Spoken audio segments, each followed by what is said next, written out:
Hello, and welcome back to the next part. Now let me do the quick fix. There we go. Got it. Right. No, stop. There we go. I figured out how to fix it myself.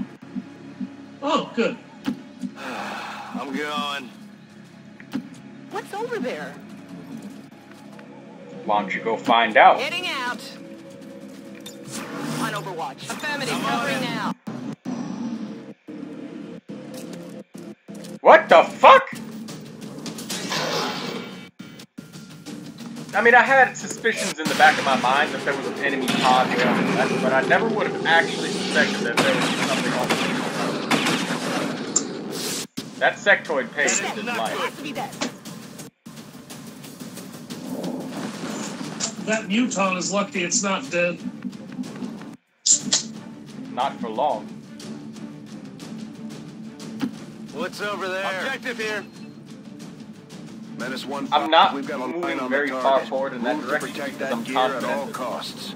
that there's another pod behind the objective. Yep.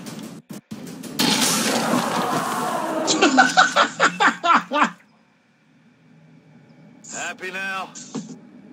Got no ammo.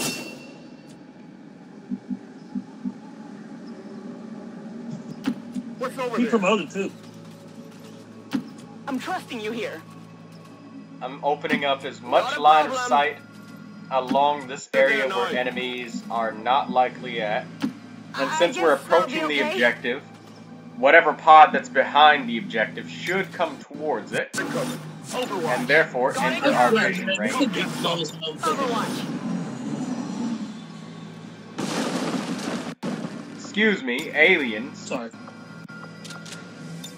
Locked and loaded. Affirmative. Covering now. That's a free reload. That's not free. Where the hell is that Archon? Free I'm on reload. it. Oh yeah, there should be an Archon somewhere around here.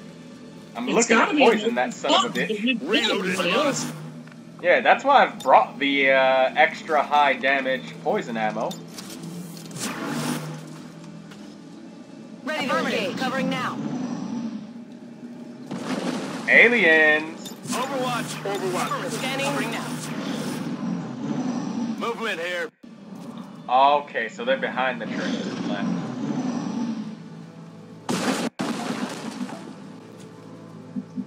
Let me move my grenadier first here to half cover. I'm trusting you here.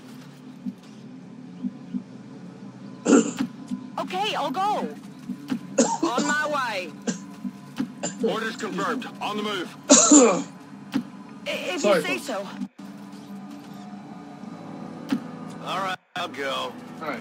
Alright, let's get everybody on Overwatch so we don't trigger midway through the turn. Overwatch. Shut up. Listen.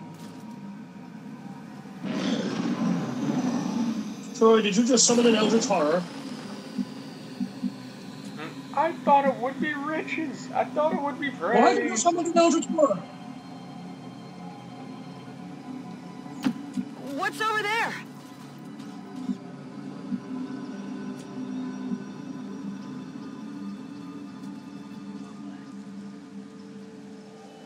I hope it's worth it. Affirmative. Covering now. Got it covered. On Overwatch. Got it covered. You hear that? We're inching our way closer.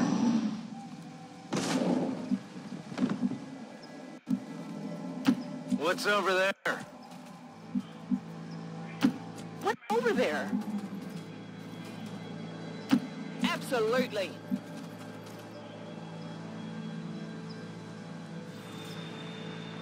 Moving. I would like to move a soldier here, but I'm afraid it might expose vision on our enemy.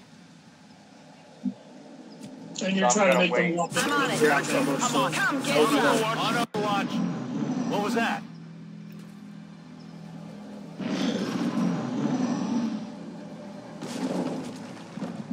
There's an Archon out there, and I ain't gonna fuck with Okay, him. I'll go. I'm on the move.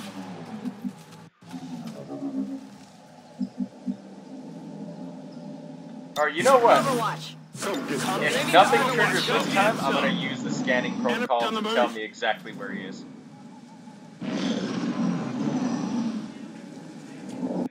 Alright, scanning protocol. Where's my soldier to scan? Oh, I'm on the soldier to scan.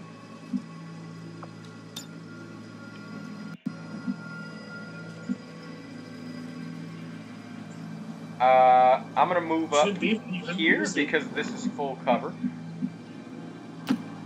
I guess that'll be okay. And Sure thing. get everybody else nice and scrunched up and scan next turn. I do not want to engage in Archon on their terms. I want to engage on my terms.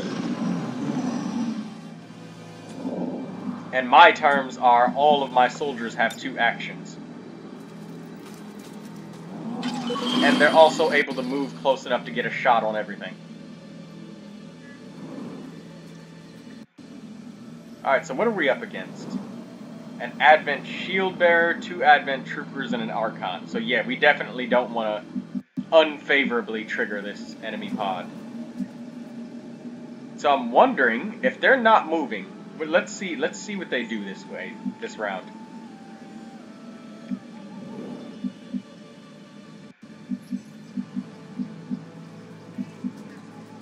If we move here, do we have vision on one of them? We probably do get vision if we move there. Is there anywhere we can move? Oh, okay. Can we move this way? Alright, The I'll roof, go. apparently? Yeah, we can move that way without being spotted. On my way. So what we're going to do is we're going to try and move around the building. But if you say so.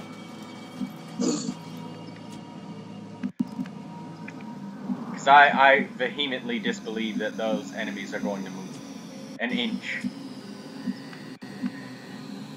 On the move.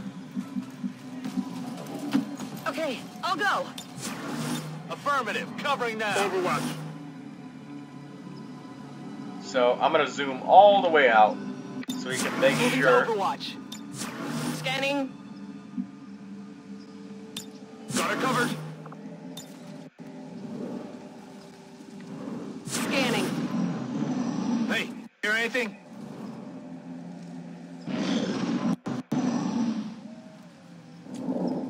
No, they're not really moving at all.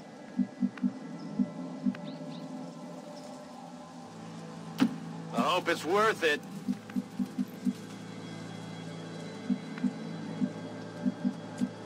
Hope it's worth it. Claymore Mine goes off on his feet, blows him up, he dies Absolutely. instantly. Don't worry, it wasn't. Yeah, that would make me sad. And I would accept it. What's over there? And not save scum. Now my whole team getting blown up by a grenade because I Roger missed a 12% shot chance. Still my fault for taking that 12% shot in If the you first say so. place. Or, I mean, 12% chance to miss. My bad. I guess that'll be okay. Got it On covered. Got it Overwatch. covered. Overwatch. Affirmative. Moving to Covering now. Overwatch. What's making that noise?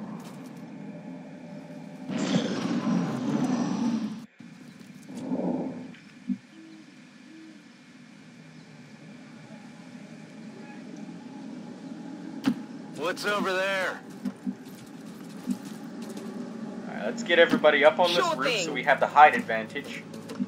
Because Archons, since they have plus 25 Okay, I'll go. defense, you want to get every single piece of aim that you can. Good copy. Moving on target. What's over there? And then we also have like extra Advent troopers and shit.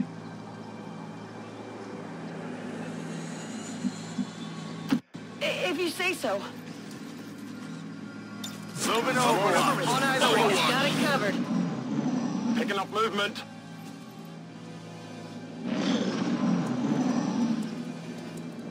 Okay, so they're moving just a tiny bit.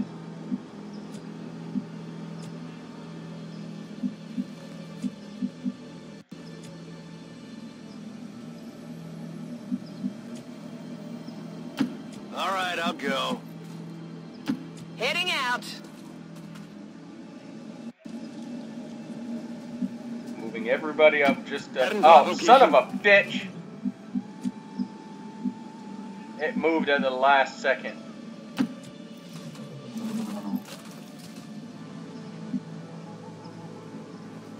Well, if you say so. I guess that'll be okay. I'm trusting you here. Come Scanning. get some. Covering Come now. get some. On it. Shut up. Listen. Alright, so since they're not moving, this is my golden opportunity.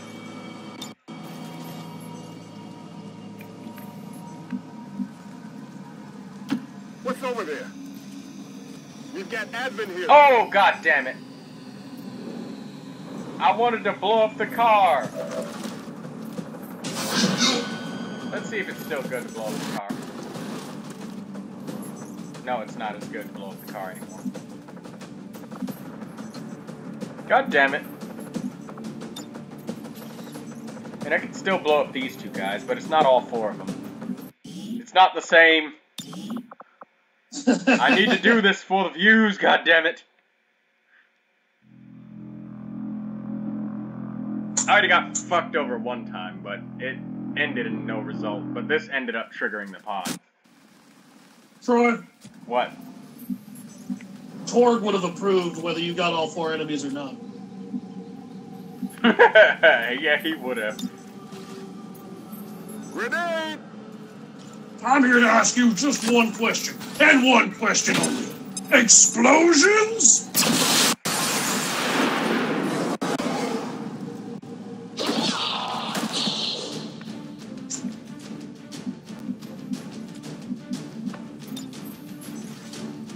Throwing grenade. You know, I wonder just how much damage a car would take.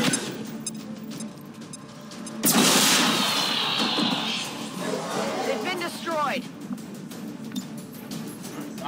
You can't do this shit with anybody but Grenadiers. No, you I'm on can't. it. Who needs to snipe enemies from Nobody beyond render does. distance? What was that sound? Nobody else has the range needed to do it.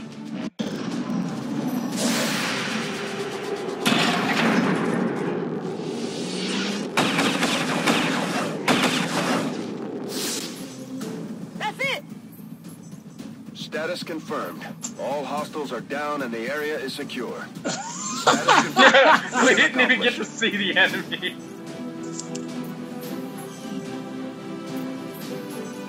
Ladies and gentlemen, sniping with Grenadiers. Who needs real snipers? Successful shot percentage, 50%. Who needs real snipers? I don't know. That accuracy rating might be speaking for you right now. I completely would have been able to destroy that enemy pod because we had a high ground flank on one of their soldiers and whatnot. But I just wanted to showcase to you guys, like, what you can do with Grenadiers in line of sight if you understand the game and you use information. Like, if I didn't use that scanning protocol, I wouldn't have been able to assume that the enemy wasn't moving. I wouldn't have known their exact location. But because I took the time to go around the building and get right on top of it, and I was able to use that grenade, and I would have been able to grenade them a second time, but because we damaged them, they've been decimated them to the point where Overwatch just kind of took care of the problem for you. Well, the thing is, because we damaged them, now they have to be aggressive.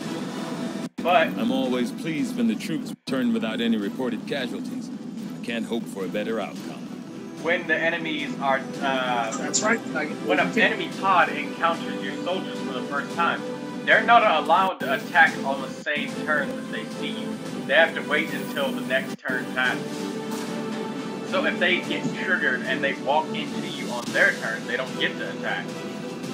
All they get is their free action to move. Untouchable, by the way. That's right. Lyrium cores, sectoid corpses. Another impressive effort, Commander. My expectations were high, and yet you have exceeded them. Oh, we countered Dark Event Viper rounds, which is poison ammo via the enemy. The enemies get poison ammo.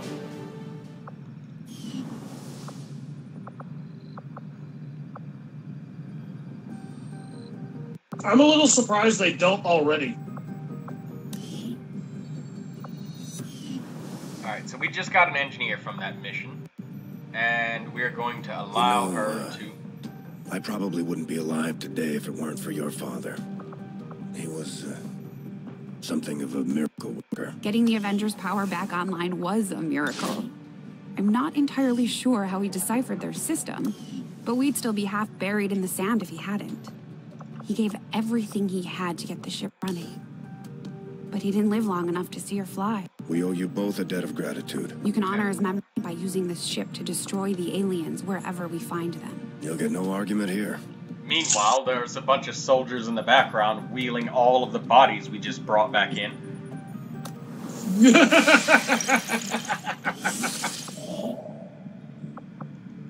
I know, set of right? alien alloys? Look at that! Look at that, Troy! We were in Texas! No wonder that satellite dish was so huge! Setting course for Sector 10. Maybe that's the Eastern satellite dish United we're using States. to contact the Resistance. Oh, And we have God. over 10,000 channels, but nothing to watch.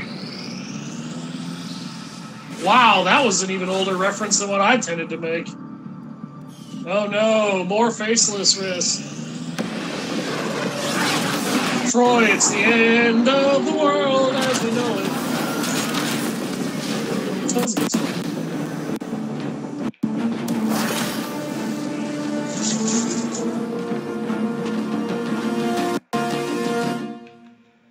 Reading you loud and clear. New regional contacts located. Western Europe. Spare parts. All proving ground projects costs reduced by 50%. Very nice. That actually would be very nice.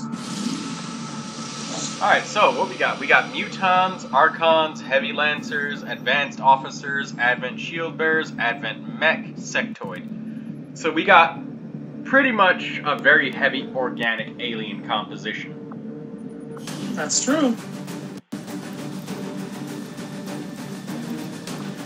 So we don't have any codexes, so we can go ahead and get rid of this. Get rid of this flashbang. They're very, very organic in composition, and there's not a lot of heavy armor. There is some, but I think we're better off taking Venom ammo.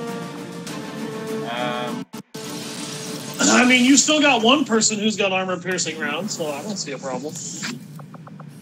Hold on. We have exactly Chill. 2 Illyrium cores, right? I believe we got exactly 2, yes. Right, so, yeah, up in the top right corner.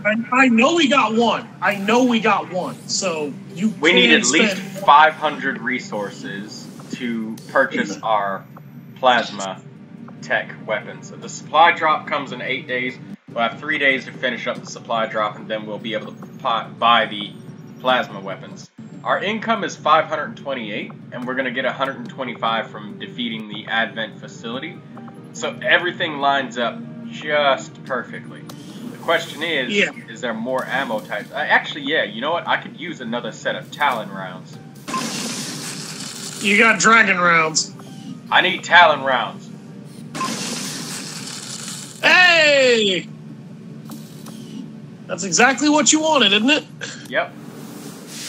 And you Talon also rounds. got Dragon ammo, which Dragon ammo is pretty useful. Yes, it is.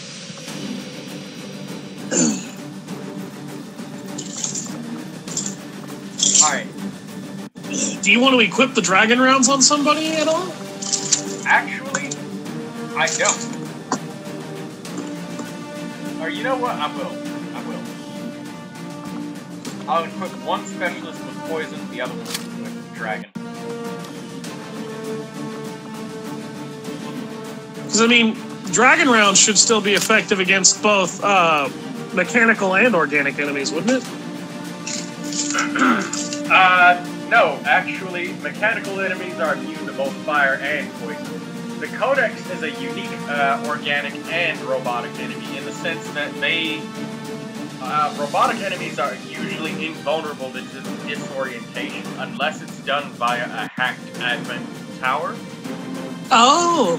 And so things like flashbangs wouldn't work on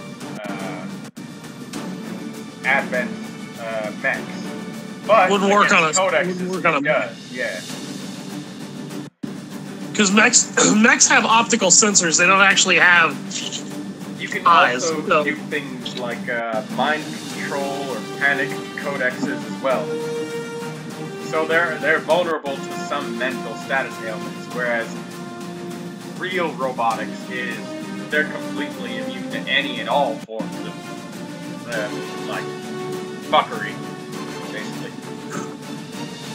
Yeah. Okay, so we have no upgrades stored away, and we're good to go on this mission. Now, there's an argument to be made that we should actually put this Grenadier down, which I'm actually going to do. We're going to put him down for a while, and we're going to pick up our Corporal that's been sitting on the sidelines for a while now. And the reason for that is, yes, he has suppression and an additional grenade, but if he gets injured, we need somebody who can fill that hole. Which is going to be this man.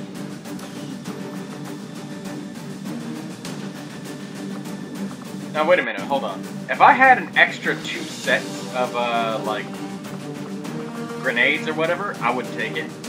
But you know what? I'm gonna do something. And I think I'm going to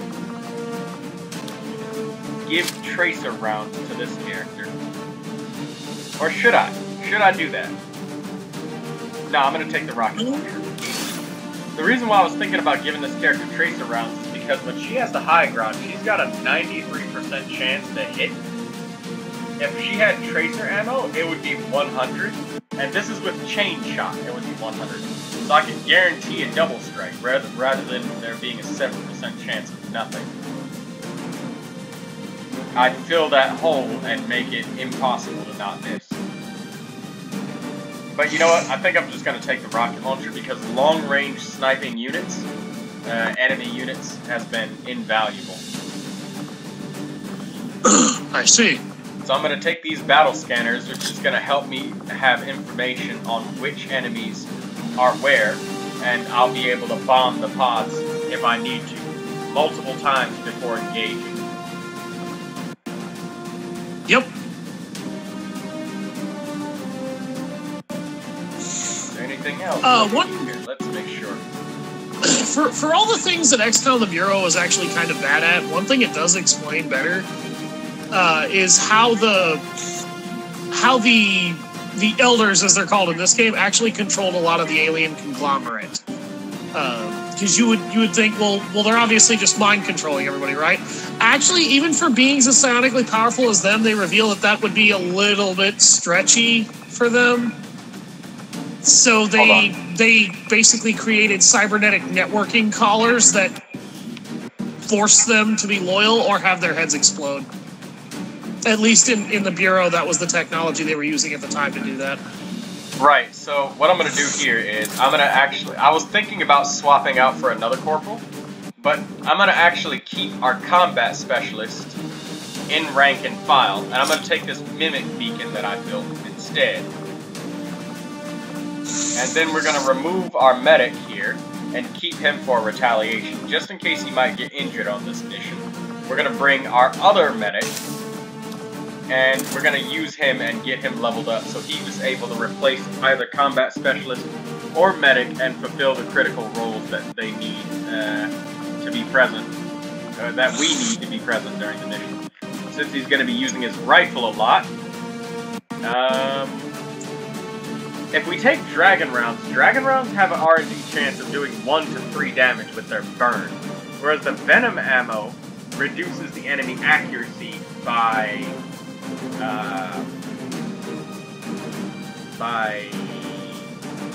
30?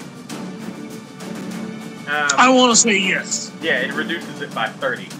And if we're in, lower high cover, it quickly gets to be reducing their chances of doing anything.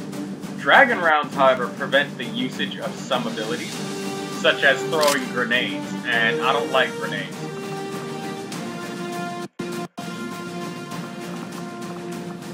So that's why we're taking both of these. And, you know, I want to be able to hunt down whatever Archons I can and destroy them.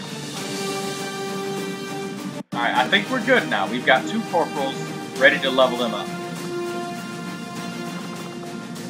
Wait a minute. I think I'm gonna take another low-ranked soldier.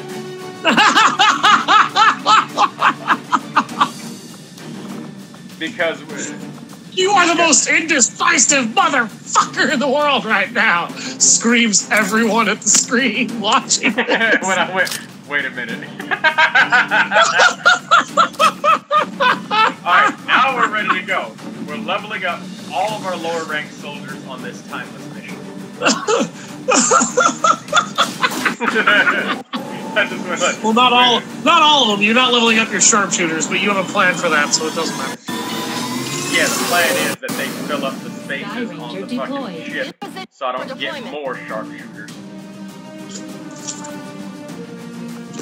Look, I'm just gonna buy a sharpshooter that's high ranked later on. I'm not gonna. Tipped us to the location of an alien facility tied to the Avatar project operating out of this area. We're going in to shut it down permanently. Approach the target and place the export charges at the designated position. Then move to a safe distance for detonation. If we can take out that facility, we might just buy ourselves some time.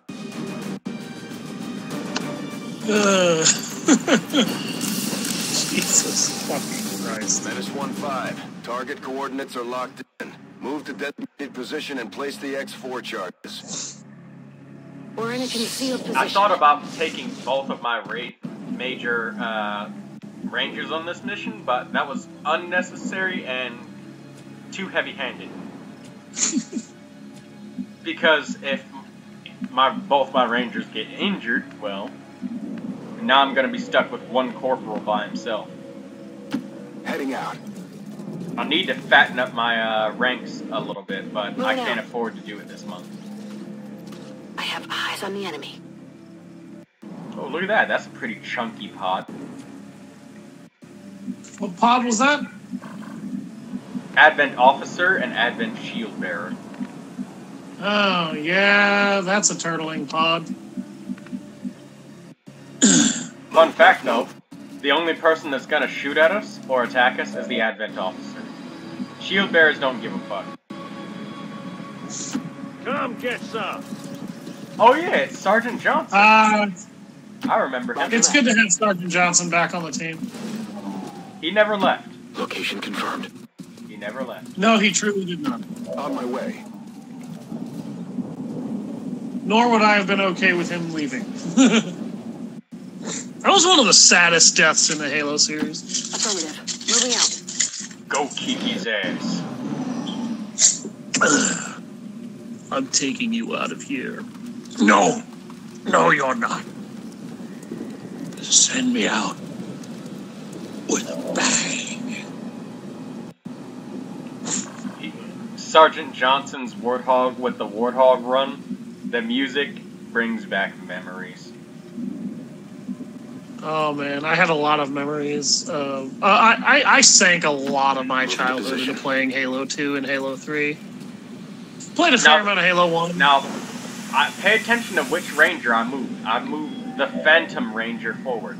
That way, if we were revealed, then I wouldn't have to waste a character's turn. He could stay in concealment.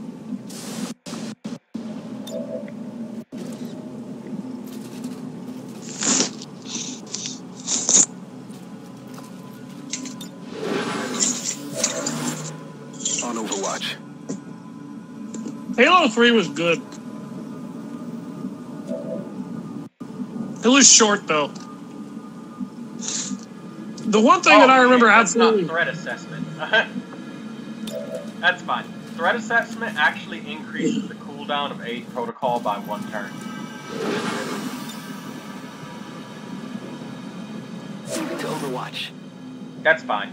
I mean, it's gonna be cooled down in 2 turns, so whatever.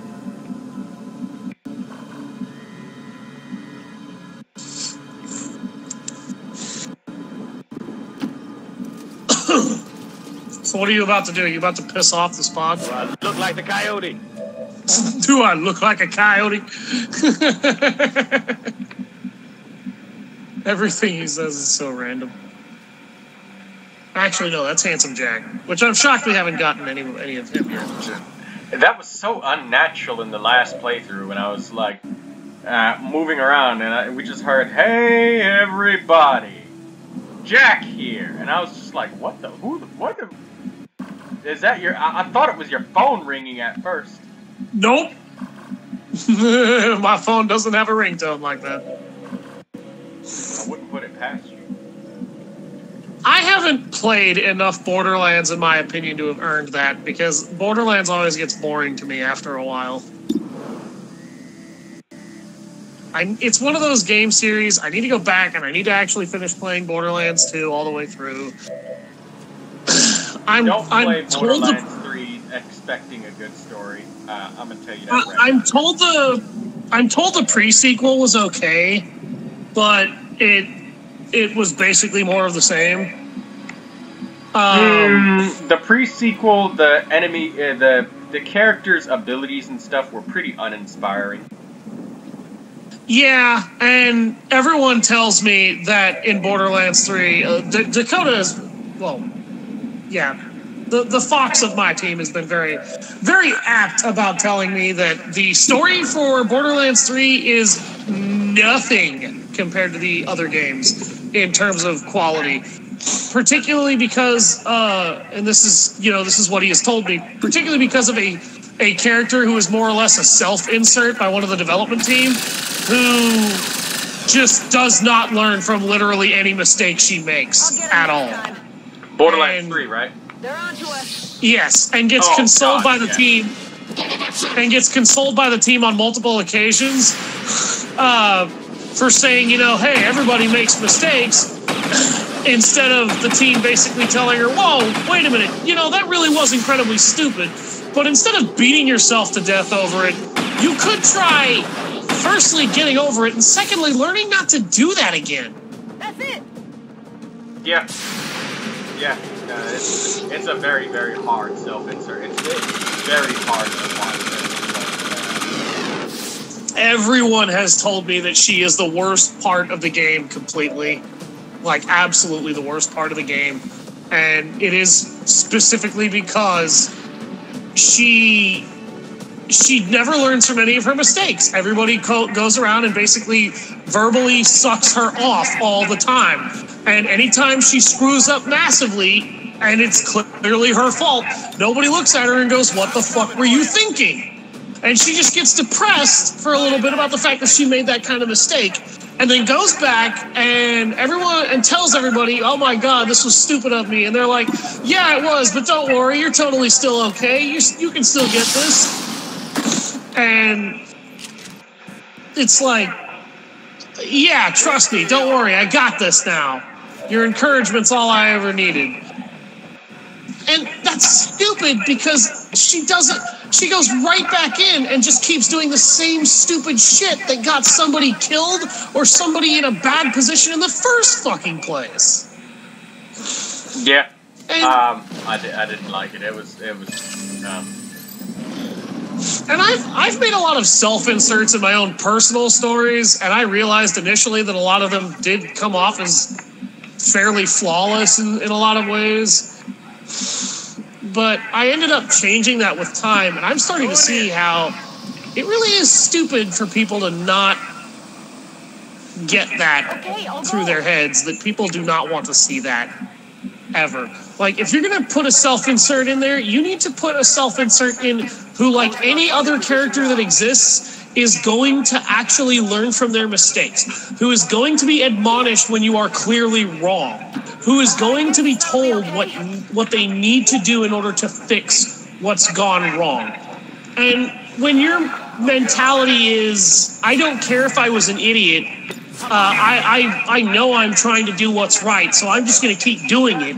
even though my method is clearly wrong because it's getting my allies killed and it's actually causing a million more problems instead of solving any.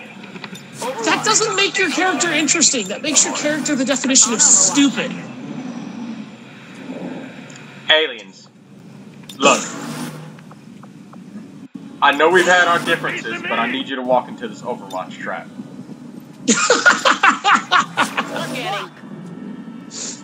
It was the same reason why everybody really hated, Let's do this. what's her face? The lead female protagonist in Star Wars' latest trilogy. Everyone hates her guts because she discovers on raw talent what took every other Jedi Master and Jedi trainee or Jedi legend or even Sith legend. She does this shit on raw instinct and talent that took everyone else who's ever had to do it years, perhaps decades of training to master and understand. And she does it with basically zero training to speak of, and everybody in the world hates that about her. Even if most of the plot where she assumes she knows what's going to happen backfires on her, the vast majority of every fan who's looked upon her calls her a Mary Sue because she's able to do a lot of things. Like, you know the Jedi mind trick?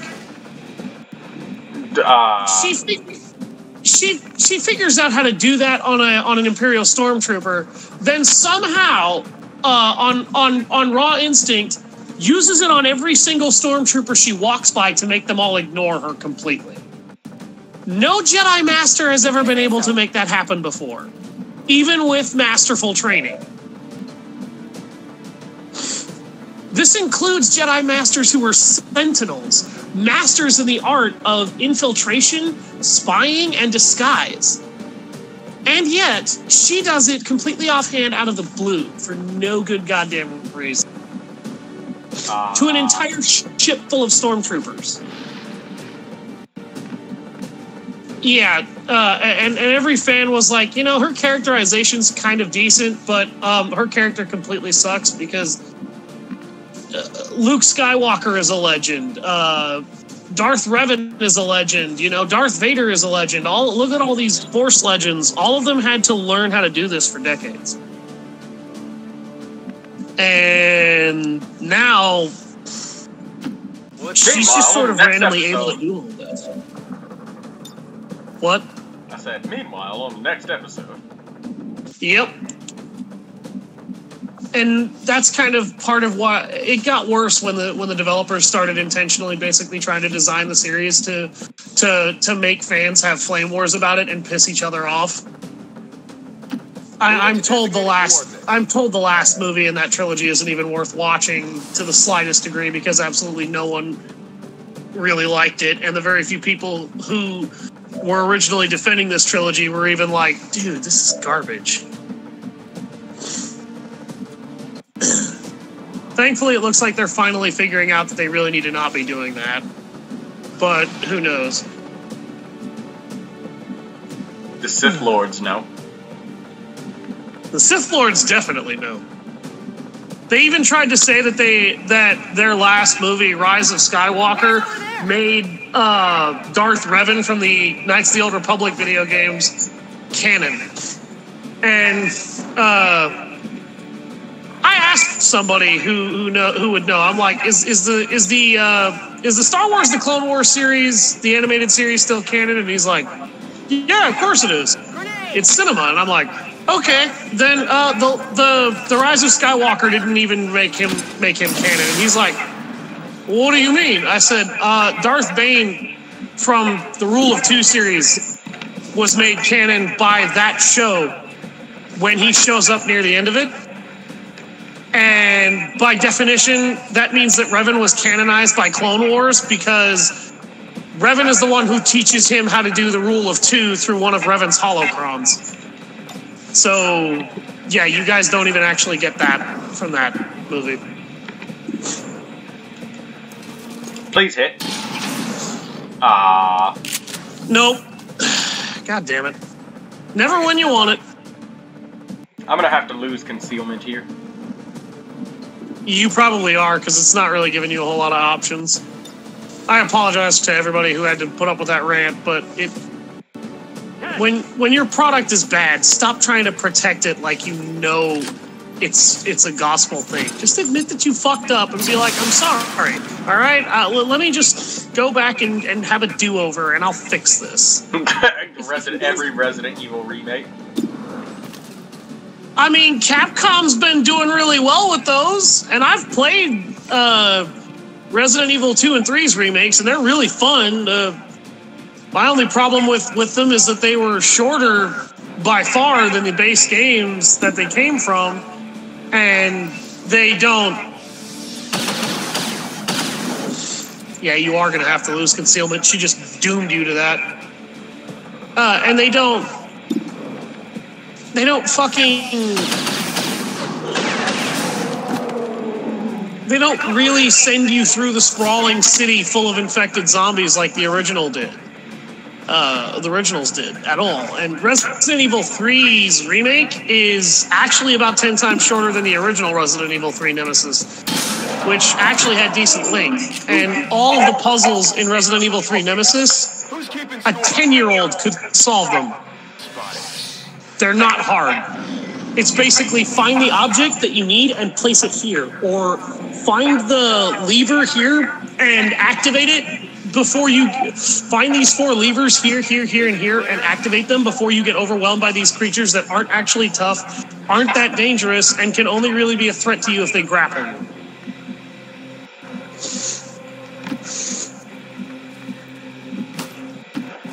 Which, you know, that's not really puzzle solving. That takes away one of the most classic aspects of the series that helped make those games great. And if I really had a complaint to Capcom, it would be, why did you take that out of it? Why did you shorten the game so much, too? Why did it need to be this short? It's because Resident Evil 3 remake. You're talking about Resident Evil 3 remake, right? Yeah. Oh, the reason why it's like that is because they were doing a crunch to rush the game. And you can tell Never because... do that. Yeah, they did. The game was rushed because... Yeah, no, I mean, you should never do that was what I meant when I said that. Oh, I was gonna say if you look at the zombies, it's like it's running off of a old version of Resident Evil, what is it? Resident Evil 2 remake? It's running off of a beta of that game. And you can tell because the stuff like zombies' arms sloughing off doesn't happen. They just take damage, and that's it. They have the same ragdoll and everything, which is great. That's a good late part of the engine. You can't always tell when the zombies are dead. But the knifing animations, the zombie bite animations are completely and utterly copy-pasted from Claire. Yes, they are. That was one thing that I did notice, is that while this game still managed to have the same spine-chilling monsters as RE2, they were literally the same fucking monsters from RE2. There wasn't really a difference. Nothing was updated, nothing was improved, nothing was changed, and I'm like, I'm glad they could make something like this. No, actually, it's downgraded, Alister. What's over there? Yeah, I know, and I'm like, I'm glad they could make something like this on a crunch, but what if you guys had actually taken the time to do this right? It probably would have sold more copies, and they wouldn't have needed to forcibly bundle it with Resident Evil Resistance. Which I have played. I have seen people play Resident Evil Resistance. It is terrible. Are we moving out? I'm making love, Marine! It's not complete and utter garbage, but it's extremely poorly balanced. It's not put together very well, and it's not very fun, largely because of both of those things. Alright, we're going to use a grenade on our other grenadier and try to give a kill to Sergeant Johnson.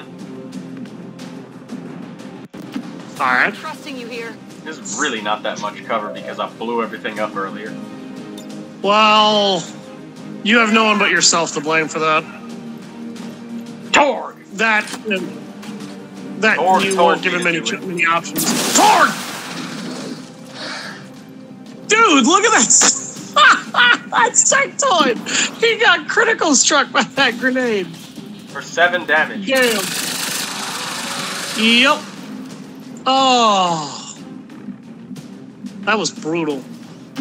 If you say so. Like, Resident Evil Resistance biggest problems, the Mastermind can literally spawn any kind of zombie, or can spawn zombies literally anywhere in the level. They can spawn them on top of you while you're in the room.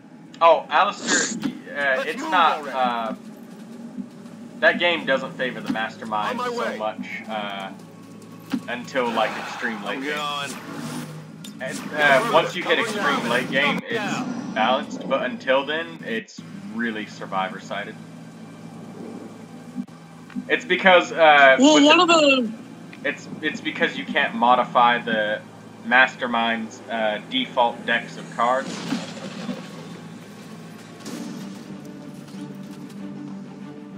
Huh. Oh shit, there's the Archon. Yeah, there it is, and he's got a turret and stun lancers backing him up too. That's a real issue. Oh boy. I don't care about the turret that much. It's not even a heavy turret. Well, yeah, not only that, actually it is a heavy turret. I was gonna say, you could walk away from that turret if you really needed to. I don't need to. All I gotta do is just aim protocol my guy. He's gonna have 60 aim base, 20 aim base, an extra 20 since he's got the high ground. If we use aid protocol on Sergeant Johnson here, he's gonna have like a 10% chance to hit. And no chance to crit.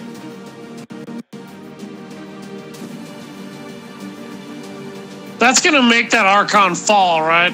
No, they can. They're a flying unit, Alister. I figured they were. I just wanted to make sure if they would fall from that or not. Nope. Sometimes game mechanics can be weird. I'm trying to hit all 3 of them. XCOM. XCOM. Please. I almost Please. had it. God damn it. Let me zoom in some more. This is even worse. There we go. I think I got it. Yeah, that should be the shot you need. Careful on your microphone. It can be very scratchy when you let it get close to your mouth. Sorry about that.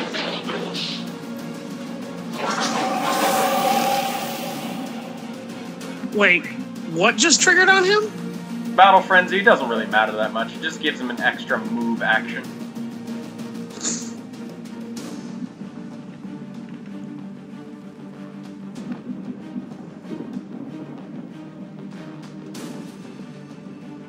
Yeah, we'll get up here and get the height advantage and kill one of them. Put him down. Getting it done. Ooh. This fight. Advent troops here. Are you Oh fucking my kidding me? god! From where? Hold on. Let us inspect what line of sight was...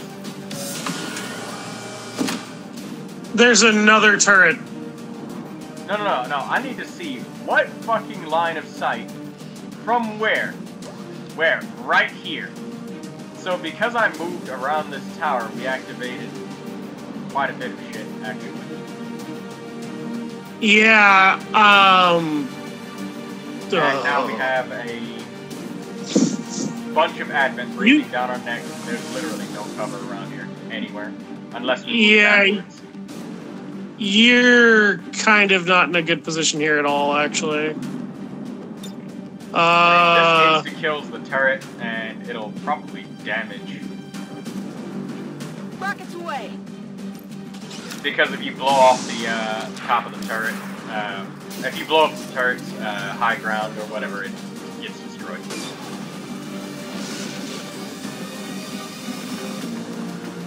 That's funny.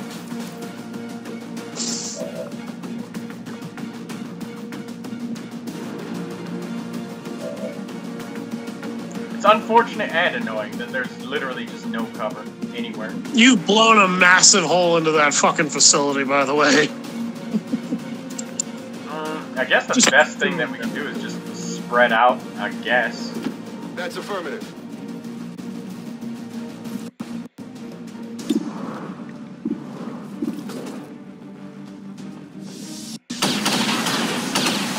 Ah, that missed. Target's still up. This is probably worth a reload. Any triggering of extra pods. I guess that'll be okay. I've been trying to just like move and, you know, play the game and do it a fun way to watch, rather than the slow Overwatch creep, and we've missed damn near all of our shots. This won't miss though.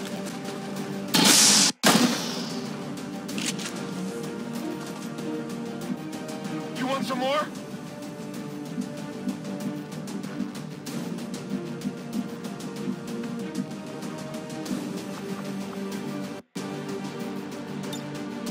Set him up, knock him down. Hopefully his stun lance will come in handy.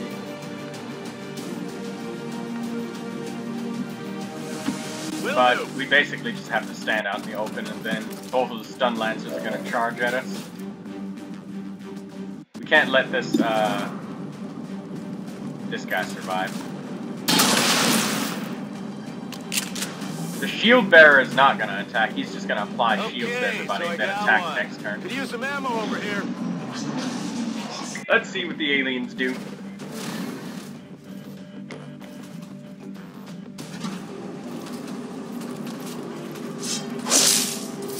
Yeah, he just gets an extra action.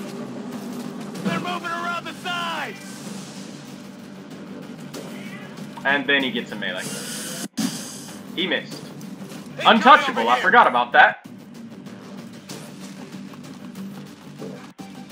Oh, he went for the grenadier.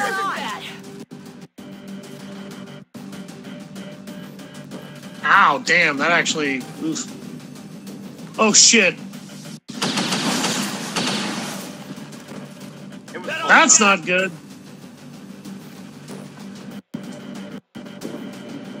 Shield bearer should, yeah, execute a defensive action. His Blade Master gets to trigger first. And if we get a stun on him, then the enemy doesn't get the opportunity to attack us. They're shifting their attack. He got stunned. Yep, for 2 actions. I'm doing something.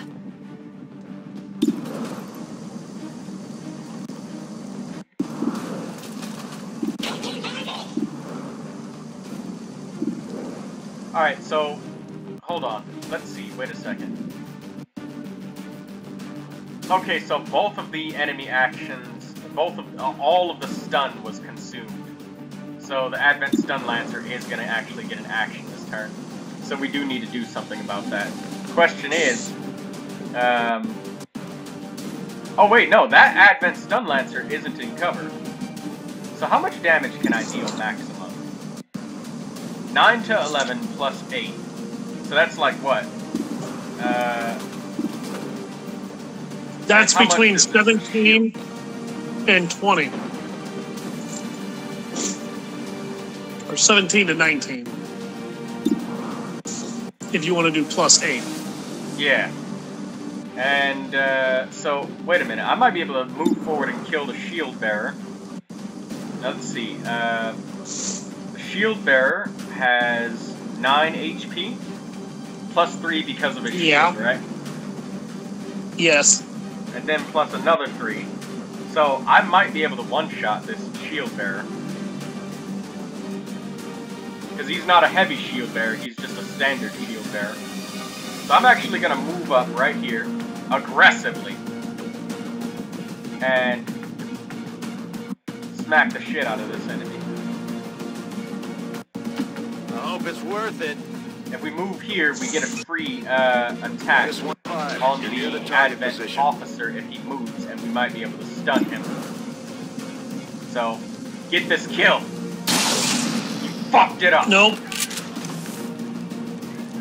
It hit the plate. He survived with 1 HP.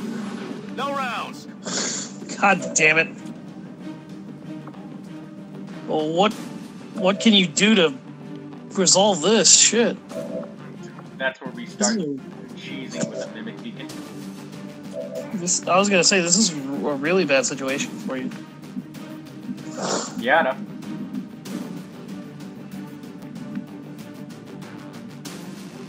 I'm not even gonna move with this character. I'm just gonna shoot point blank so I can kill them.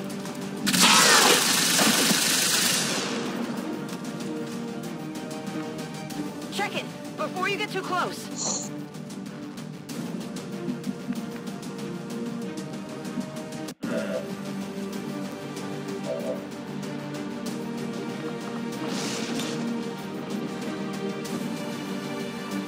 Let's blast this here area open.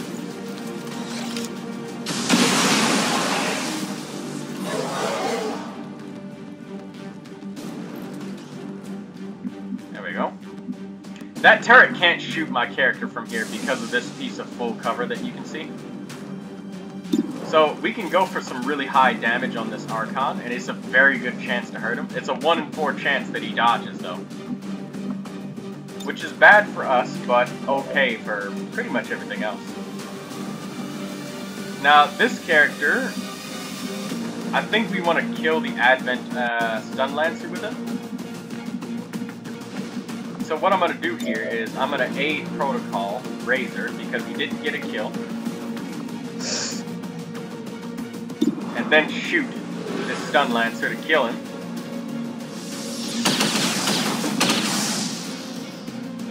Kill confirmed. Now we're going to see how much damage we can get on this guy with a shotgun from up above.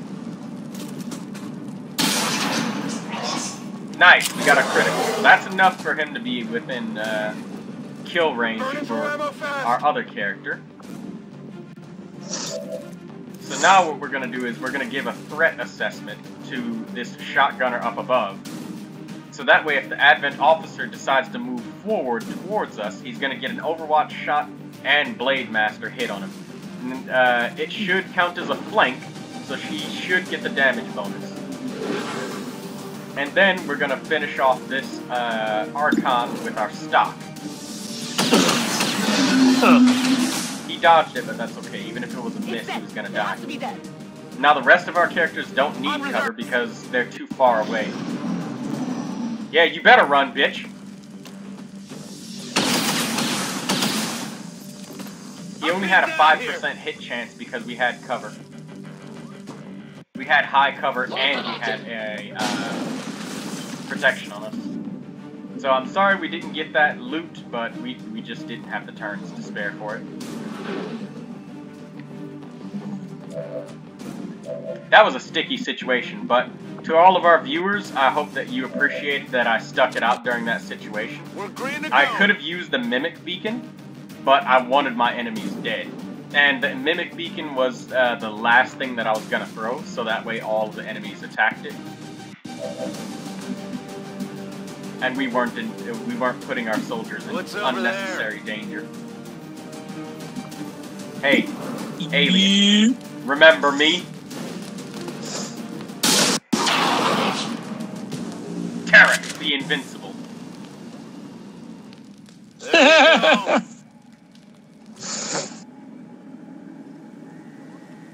Now we still have that Advent turret to take care of over there, but we need to regroup our soldiers right now.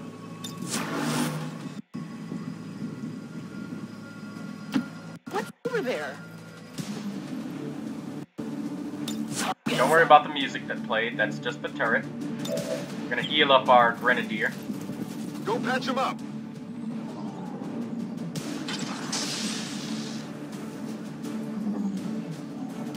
If you say so.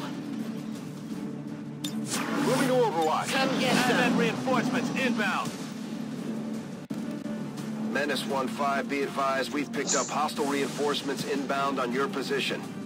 We don't need to worry about the turret because there's no line of sight that he has right now that can harm us. Is it clear?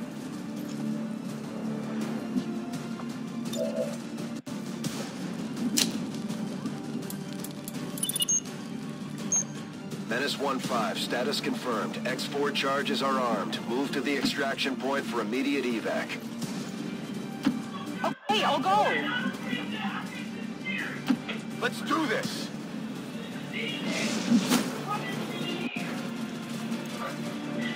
My threat assessment is on cooldown, and this character is too low to actually have it, but we're going to move point blank right on top of these enemies so our overwatches have as much accuracy as we can get. Okay, I'll go. But yeah, that just goes to show that even when situations go to shit, if you have the promotions, you have the upgrades, you have the abilities, you can survive.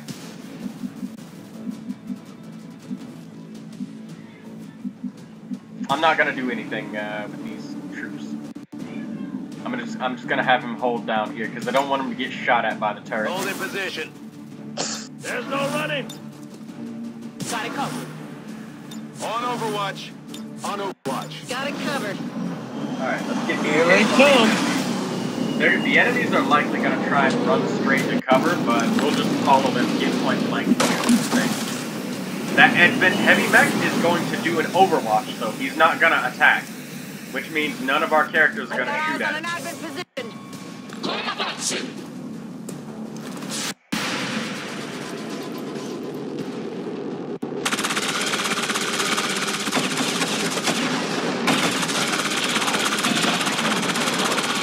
Hard target. Minimal damage. How many's that now?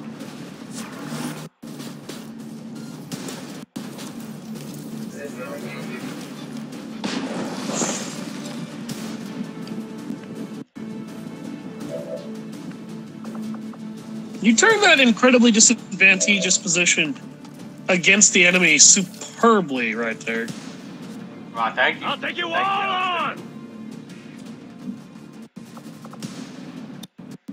on. Back online.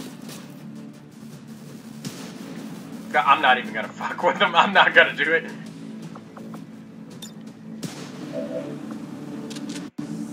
Oh yeah! Tired of waiting around.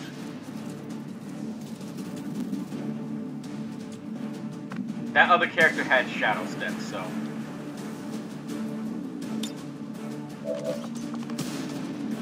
Alright, so we're gonna try and go for a chain shot on him to deal significant damage. By the way, Alister, you remember what I was saying about? You remember what I was saying about really heavily armored units? Right. With the blue screen protocol and whatnot? Well, turns out that the damage is actually added twice when you use chain shot on them, which means it boosts it up to like 22 to 30 damage. That is insane. That's how you And kill that Sector is Boss. also an advanced mech. Alright, let's give the kill to Sergeant Johnson.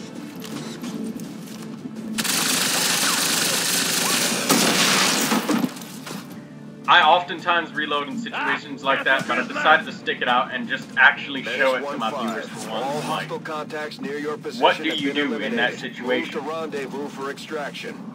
well, I answered your question. Overwatch. I took advantage of the fact that my soldiers were able to do things like take cover in certain positions. I took advantage of my invulnerability. And remember how I said earlier, you know, if you get a kill with a ranger who's a major, that means you have another opportunity with your soldiers to get a kill. Or I'm sorry, you have a whole nother turn because the Archon wasted his turn trying to melee a ranger that was invincible. I guess that'll be okay. Here I come. Affirmative. Moving out. Now, you may be wondering what I'm doing right here. I want to actually kill that turret. Moving to Overwatch. I want to give the kill to Sergeant Johnson, so. All right, I'll go. She visits me at the door every so often. Tarek! One down. Yeah, she won't come in thousands here to because go. of this thing. Alright, well. Bringing in reinforcements. No, oh, they're still bringing in reinforcements. Menace 1-5, be advised, we Jesus. picked up hostile reinforcements. They're really trying to defend inbound this on your black position. side. Menace 1-5, Yeah, they're not giving next up. 4 charges are armed. Get to the evac point. We don't have any time to spare. Roger that. What's over there? Let's move already. Heading to that location. I'm trusting you here. On overwatch. Come get some. Affirmative. Covering now.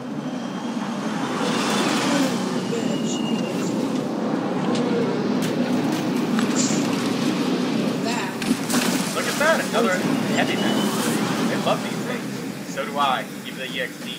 Regular and an advanced mech. What Oh happened shit. here? Another kill for Sergeant Johnson.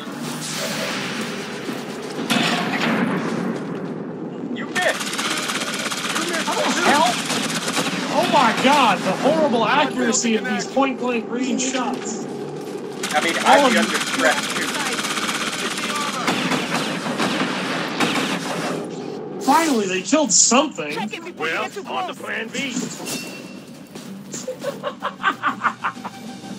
Everybody's just murmuring of like, oh, well, shit, it's time for plan B, I guess. Excuse me, I believe that. Alright, Say, so don't you we wanna need try to and shred interrupt the armor this off of enemy that with advanced somebody. Is there any particular big difference aside from damage and durability in an advanced I mech hope it's versus worth normal? it. Yes, there are some colossal differences. Absolutely astonishing. They're not even the same enemy anymore. They may look the same, but that's like saying a Why don't I sectoid is believe the a same word as of what you're Muton. saying? They're completely different units. First and foremost, the Advent Heavy Mech has a 10 defense boost.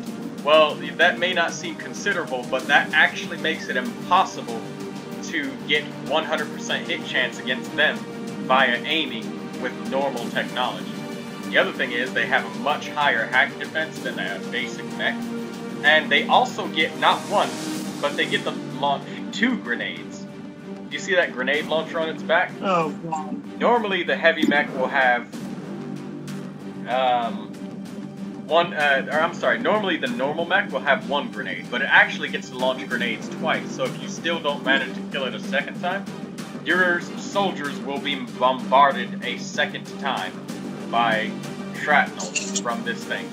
It also has a much higher aim than the basic mech, and it has higher armor and HP as well. Damn. The other thing is that this enemy, since it has higher aim, it's much less vulnerable to Overwatch fire or other things like that, because instead of moving whenever you ambush one of these things, they overwatch. So you can't ambush them with Overwatch concealment tactics. You can't cheese this enemy like you can the normal mech with threat assessment. Now, what's good about threat assessment is that it triggers just before he shoots his grenades and shit. But the bad thing is that, well, you would need If to it wait doesn't for him. kill him, that means that you're going to take the damage whether you want to or not. Yes, so they don't really move very much. So they're very evasive about getting overwatched. That ought to interrupt his overwatch and allow us to get the kill with Sergeant Johnson on this enemy here. Firepower over here. Looks like it did.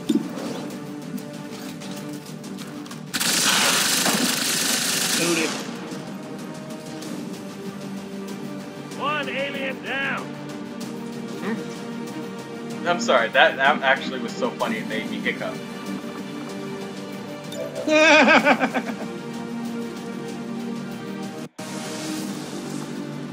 Initializing a protocol. Initializing combat protocol. Tired of waiting around. Hi! Bye! You see that? On Overwatch. On Overwatch. Is that everything? Alright! It looks think like it it's is. everything. Dennis requesting evac. Alright, let's get the hell out of here. There's no more reason for us Are to we want to moving stick out? I'm around. making love, If you Marine. say so. Here I come. Moving. What's over there? I'm going. Dun, dun, dun, dun, dun, dun, dun, dun.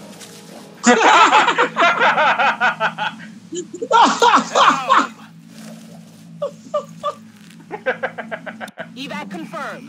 Oh my god. Going. I love it. Heading home. That was beautifully stupid. Ready to boogie. Oh, god damn it, I love this game's mods. Aren't you glad I installed those cosmetic Status mods? confirmed. God, yeah. 4 charges detonating. I like them. I figured you would. A lot of them are very much worthwhile if you want to just make your XCOM journey that much more amusing. There's some visual cosmetic mods that'll actually make you that'll actually allow you to make your team look like Spartans from Halo, or the hard suits from Mass Effect. Oh, by the way, I forgot to mention that You can even make grenade, people look like sportsmen. I didn't use it in that situation. I very well could have, but I didn't need to. I should have earlier when I had both of the Advent Stun Lancers, but in which case, the Mimic Beacon, if it's within an enemy's line of sight, they will prioritize all of their attacks towards damaging that Mimic Beacon. What does that mean? So that means if I threw the Mimic Beacon and the Advent Stun Lancer that hit my Grenadier, if the Mimic wasn't within his line of sight, he would not have attacked it. The same goes for the Archon. The Archon would have actually tried to attack the Mimic Beacon instead of our soldier. Well, that's useful, though.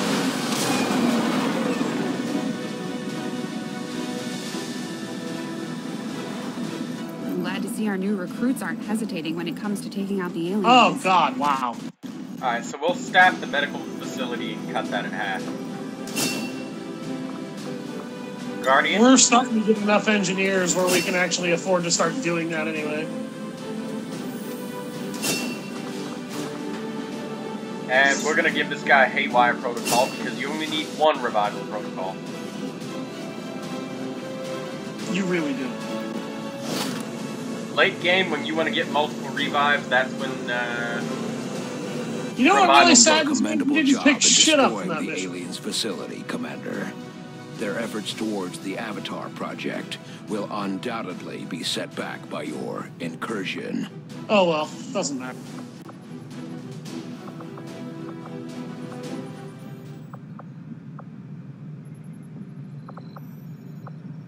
I'm sorry, what were you saying, Alister? What? You said something. Hey, where's my money? Wasn't I supposed to get supplies for clearing out that facility? Y'all fucking gypped me. You didn't get anything for cleaning that facility out. That kind of... That actually is annoying. Alright. There's one thing you need to do before you start spending time in the overworld map, though. What? What are you forgetting to do? What are you talking about? What did you forget to staff? Oh yeah, the medical facility. So used to not actually using that thing. I know. It's like the one time I can actually get you for something you forgot to do. I'm usually very good about remembering that. Usually. And by very good, I mean the whole, like, 3 times that I've had to use. Yeah. 18 days is still a lot of time, but cutting that in half, that's actually way better. I personally would rather they be out for a little over half a month as opposed to being out for a little over a month. If they're out for a full month, that means they're going to be absent for a retaliation mission. Yeah, and that's kind of not okay.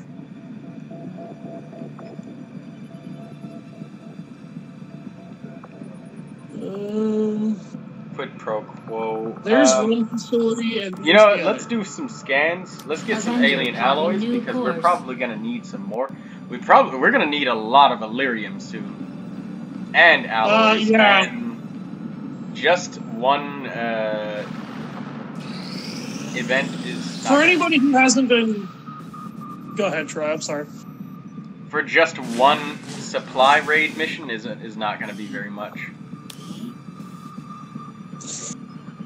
Yeah. For anyone wondering why Illyrium is so important with those plasma weapons, plasma gear is basically fucking required.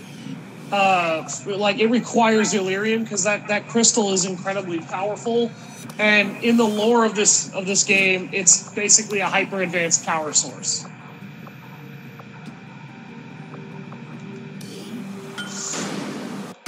And it's literally the only power source capable in this universe of actually being able to produce an appropriate plasma reaction that's stable. God damn! Just give the word and I'll get started, Commander. What? We still don't have an Advent turret wreck. Like, this is RNG fuckery. Do you want to know why you never have one of those? What?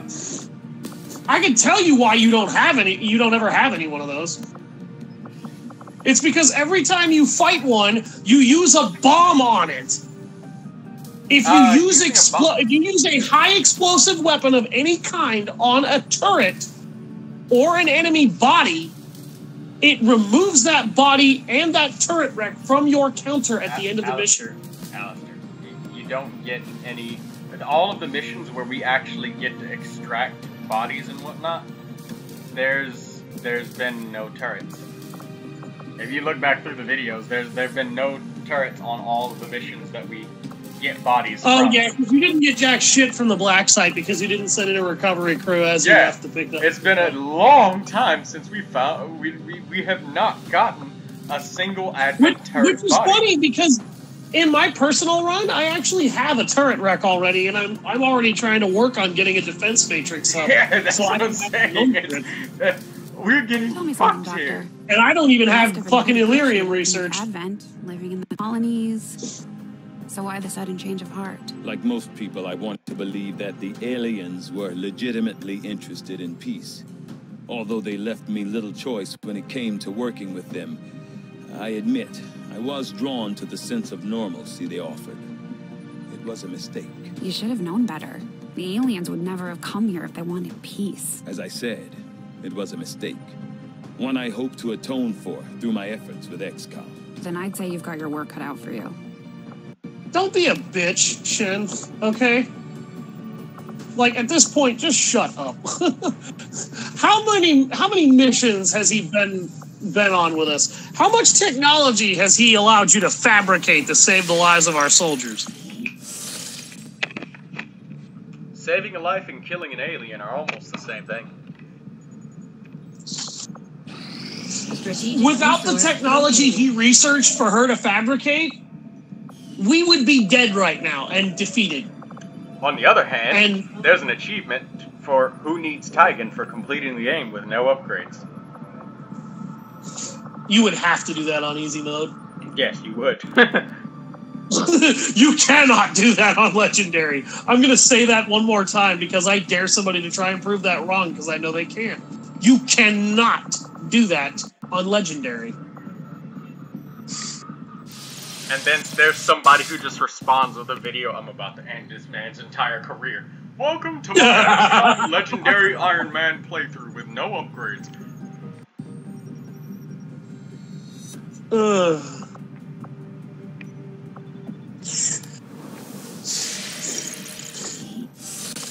Okay, so, scans. Let's work towards the intel. Oh my god.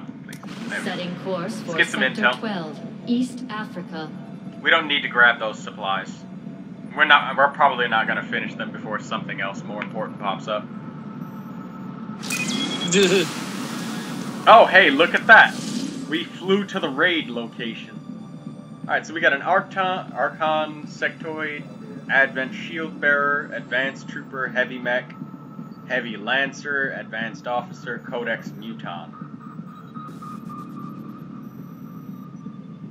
Wow. I guess we're gonna need some armor piercing for this mission.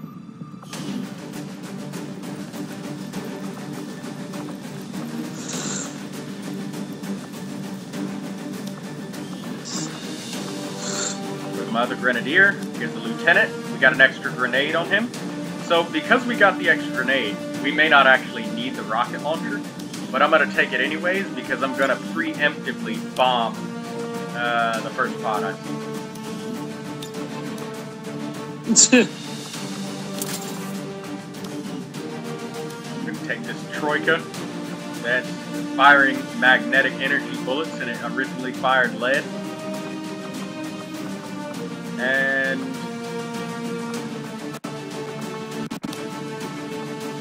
oh, I need to free up the armor to make armor available.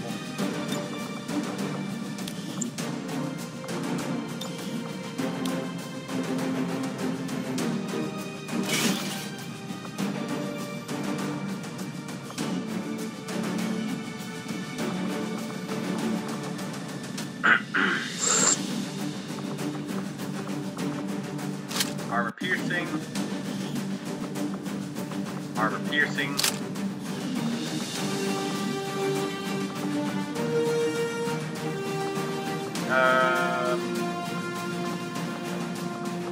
We're gonna take an EMP bomb. Or should we take a flashbang? We'll take an EMP. I'm all for high explosions, so... EMP bombs might be necessary, though, if we run into heavy mechs. Nah, codexes. I don't give a fuck about it. I can hit those. Codexes?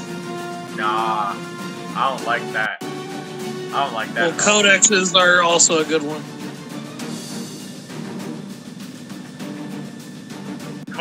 Heavy mechs, I can afford to just shoot them in the face.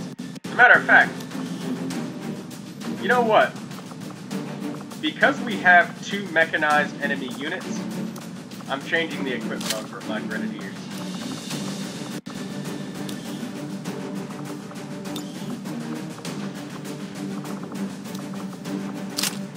We're going blue screen on these guys.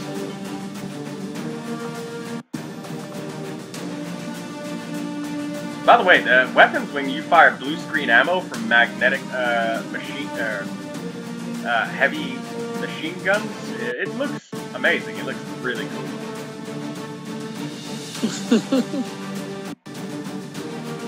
And just in case we need to use that EMP sooner, should I take the flashbang on the other character? I mean, it would be good for the codex. I'd just be worried that we weren't taking enough grenades if we didn't have hollow targeting. Yeah, we got the mimic beacon, so yeah, we'll be fine. This is optimal equipment right now. Optimal counter equipment.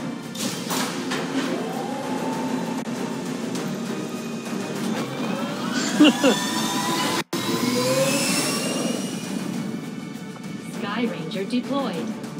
Squad green to deploy. Everybody loves this song. Recon indicates an Advent train was recently disabled in this area by the Resistance. And so far the aliens haven't managed to move it out of the region. We're heading in to seize any assets and technology we find. Neutralize all hostile contacts and secure the AO. You know, something that's fucked up that people do in these games all the time is they name all their characters after their family friends and just watch them get slaughtered and reload the save. After they make a bad decision that gets them all killed. Just let that sink in for a second. You made a bad decision and all of your entire family and friends just died as a result. And you watched it happen. Menace 1-5. Train are locked in. That's, move to secure. You're laughing at Eliminate it now, all but it's a hostiles. lot darker than it sounds when you laugh at it. Roger that. Fucking mutons. I hate mutons. They're all assholes. Yep. Every single one of them.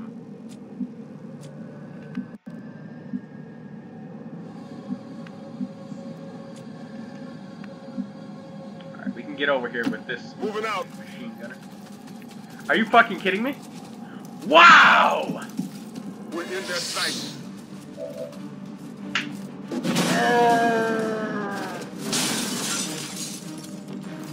It was a group of enemies that was out of line of They've sight, seen and now we've triggered a double pop.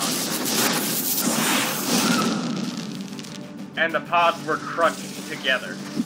I fucking hate crunched pods.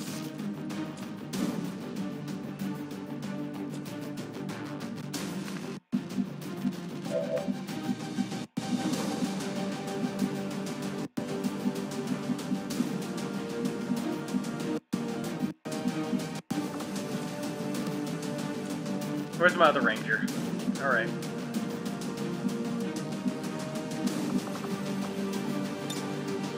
Move into fire position.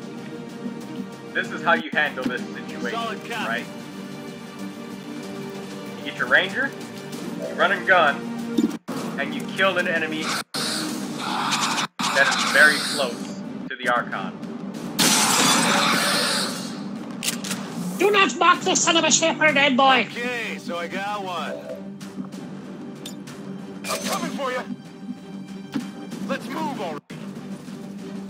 Advent forces on the ground. Are you fucking kidding me? Oh! God damn it. This is why you don't ever move in XCOM and why you have to play very boringly on Legendary. But that's just me rage because of the fucking enemy. How many's that now? And now we've got 2 Archons.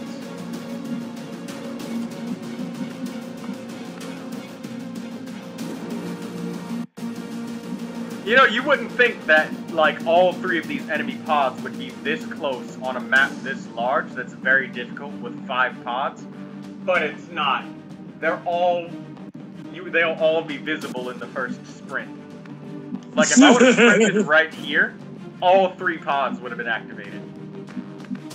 Yep. But at least you guys get to see now how XCOM is when it comes to, like, how unforgiving it is if you, like, even move an inch out of position. For any reason.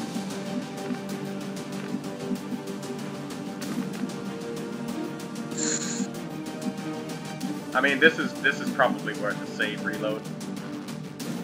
If nothing else.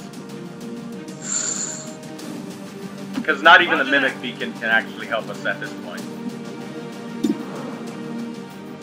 I mean, this is a terrible shot, but it actually hit.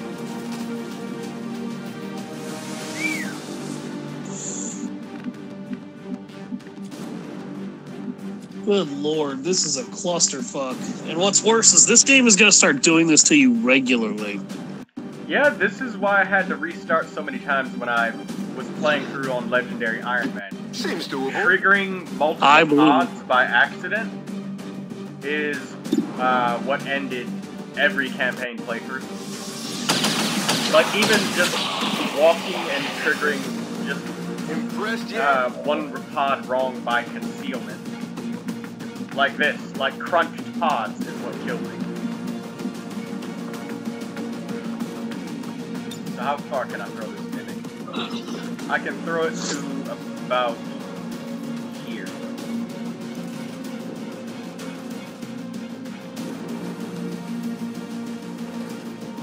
I wanted to get both of the Archon's attention. So, hold on. Let me see if I can have... Yeah, I'd have line of sight on every enemy except for the shield bearer if I threw it here. So, I'm going to throw this here, but who should I aid protocol? I think my gunner upstairs, or high tower.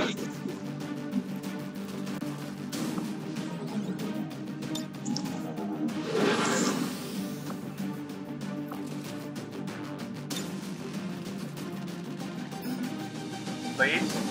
Thank you.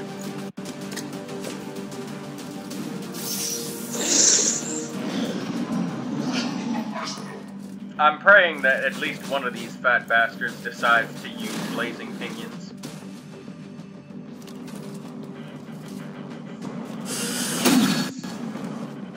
And as you can see, they target the Mimic Beacon and they have a 100% chance to hit. I fucking hate Archon so much. They're such assholes. And now he's going to use his normal weapon, but it's not going to deal as much damage. Oh, it dealt even more damage. All right. Okay. And the shield bearer, he's not gonna attack. He's gonna shield. Yep. And the Codex is probably gonna do the thing where she tries to disable all of our weapons. But we have auto loaders on these characters, and his weapon is unaffected because of untouchable.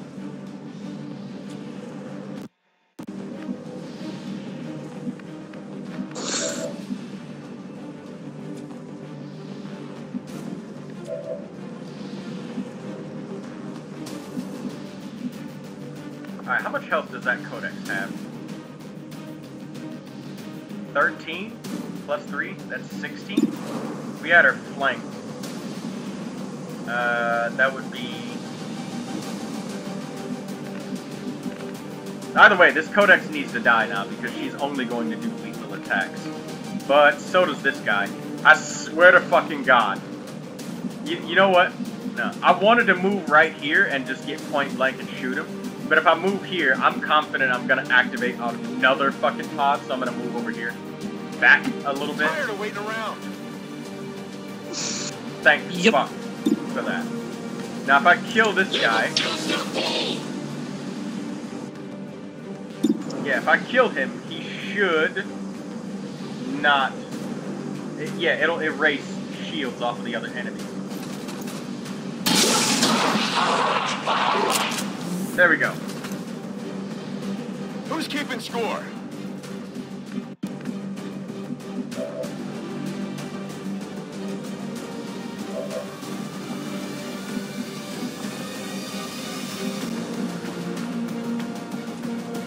Now, even if we kill the Codex, it's still going to explode, and we can't see the radius anymore because it's bugged out. So, what we're going to do is we're going to move here, and we need to... Oh no, we don't have a reload on this guy. Okay. That happened. Oh, that's happening. So what can we do? We'll think about a move on the Grenadier later. Something I'm thinking we might need to do is move here or here, so we're next to the Archon and we get Blade Master trigger, and we hunker down, and we'll aid Protocol him, while we move backwards with the rest of our characters and attempt to kill them. Now, Sergeant Johnson, for the love of God, actually has EMP rounds, which means he's likely able to do a very high amount of damage to that Codex, and if he crits, it's definitely a kill. So we're going to move Sergeant Johnson a little bit back, because he can't get 100%, and we want both of those Archons to go after our Blade Master. 93% chance to hit. Yes, we critted. Alright, so we've turned the situation around completely. How'd that feel? Now we're going to do something that I like to call a turtling tactic. So we're going to aid Protocol our Ranger. The complexity. Yep. We're going to move here right next to the enemy. And then we're going to hunker down. So he's going to have 60 defense and 50 dodge now. And since the Archons like to attack the closest possible opponents,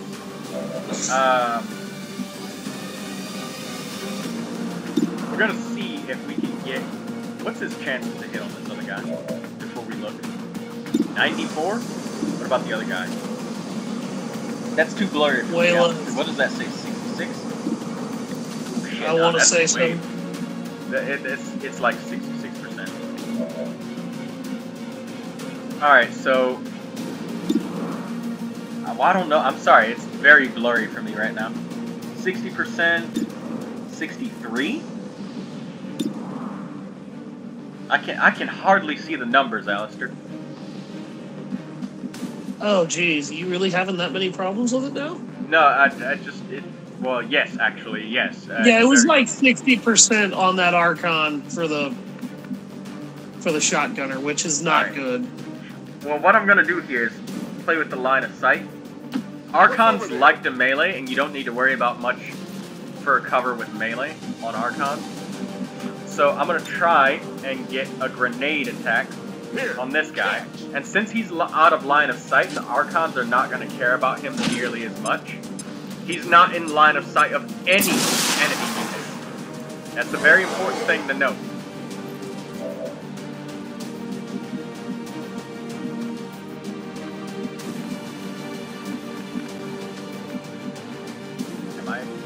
Can I target?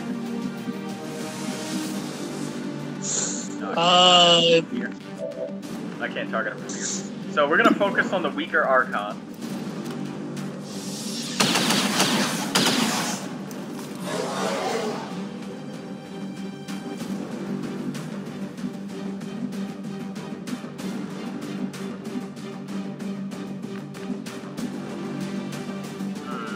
Alright, so I'm gonna go here. I'm trusting you here.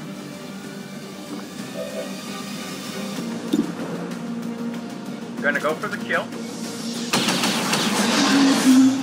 And we got it.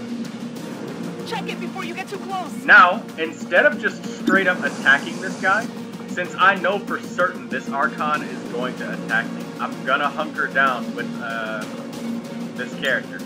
So this enemy is gonna have barely any chance to hit us, and even if he does, it's a 50-50 chance of dodging it.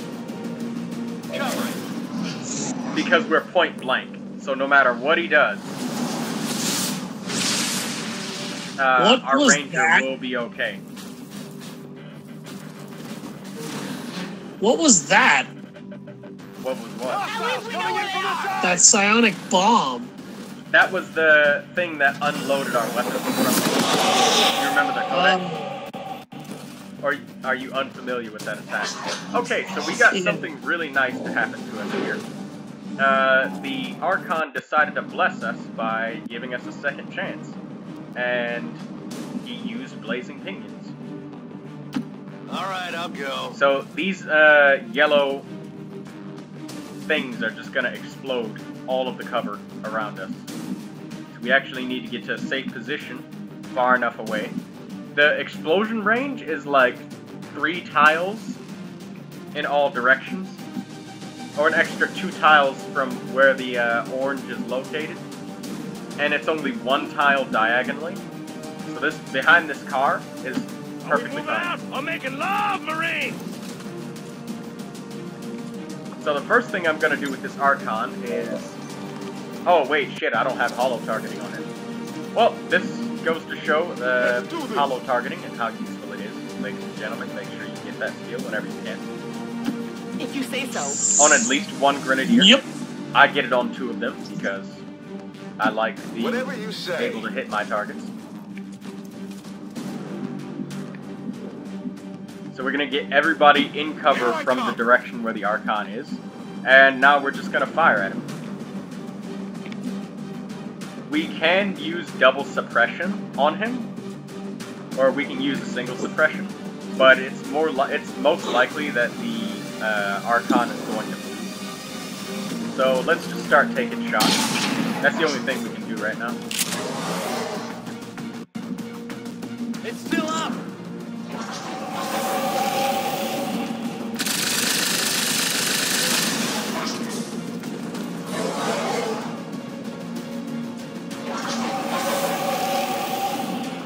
The closest character is this specialist right here. So if he has so much HP left over that we definitely won't kill him, I'll aid protocol the character and hunker down. Enemy is still up. Running dry. And our specialist is the closest character.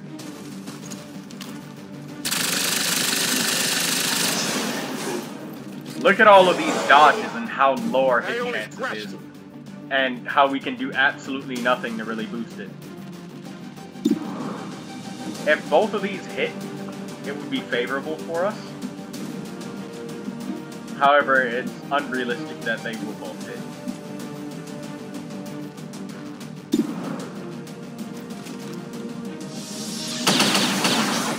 Oh! We hit one. Can we get the kill? Yes, we can, if it hits. Fuck!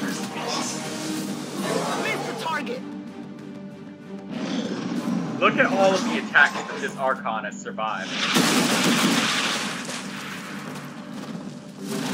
So everybody's in cover. He's gonna melee someone, but...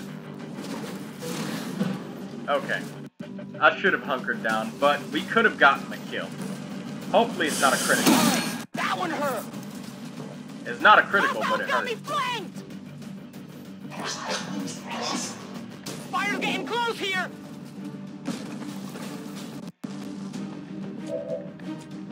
So, we escaped this situation with only one wound. Pretty good, if you ask me.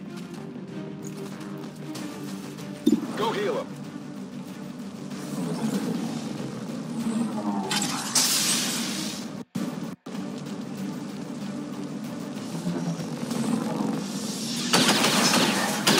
God damn it! It's still moving.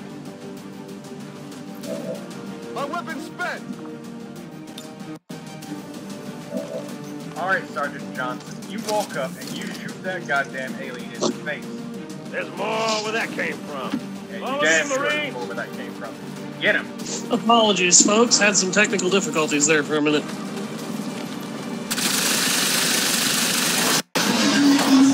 I wouldn't be surprised if it said the Archon dodged that.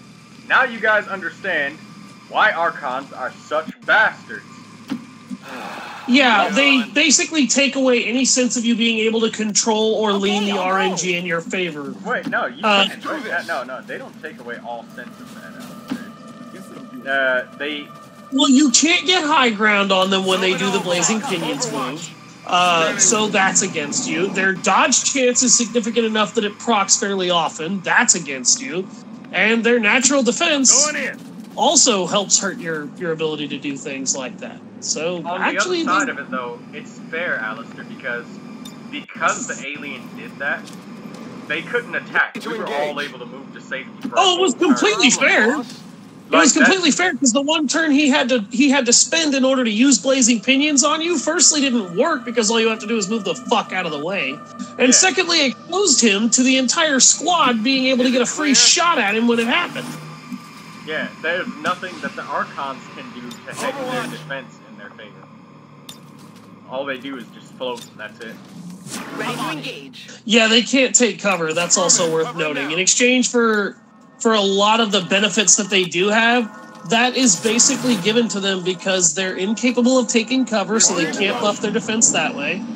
And they can't really be flanked either, but at the same time, there's never really going to be an instance where you have a particularly difficult time getting a decent-sized beat on the bastards. Alright, where's the last group of enemies? Literally nowhere around here. So all three of the pods at the beginning of this mission were all crunched up right at the start. Hell, basically. Roger that. It's worth noting, that part of the XCOM formula is really douchey to the player, because that can, like, in a lot of situations, particularly in an Iron Man run, that can make the situation unwinnable for you very quickly. If you don't use every single trick to your advantage, which everyone will hear will notice. That is what he had to do just to avoid taking damage, and he had to try and abuse mechanics just to avoid losing someone here multiple times. The only reason why our captain, when he was taking cover in this position right here, why he didn't get attacked is because his defense was so high, the Archon said, fuck it, it's not even worth it trying. Yeah, and the Archon deferred to another method that would guarantee him damage as long as he could keep the enemy from moving out of the way, which was stupid since he was all alone and had no cover fire from allies to make that happen. But by the same token, by the same token, though, what more could he have done besides trying to use Blazing Pinions? He could have tried to fly and attack somebody else, but that had no real guarantee of working either because of the positioning of all the units. In particular, when he overwatched most of the squad. Using Blazing Pinions very rapidly became the only option in his AI to work with because he had no other method of ensuring he wouldn't take a bunch of unnecessary damage just to injure one member of the party. Yep, and that's how you fight against the enemies. That's what makes XCOM interesting.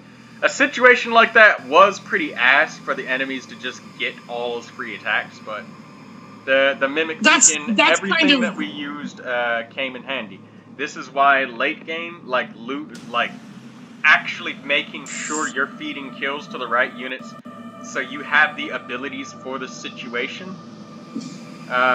You don't need to pray and hope very much. You just know what's gonna happen. You know what's gonna go down. You know the deal. Yeah, and to a certain degree, hoping and praying is probably still going to happen to you at some point, but it's not going to happen to you to the extent of, oh my god, my life is over because the RNG is absolutely never going to save me. That can very easily be how most people very rapidly start to push themselves. But you should know that that is not the only way to look at it if you have the right traits, abilities, and skills.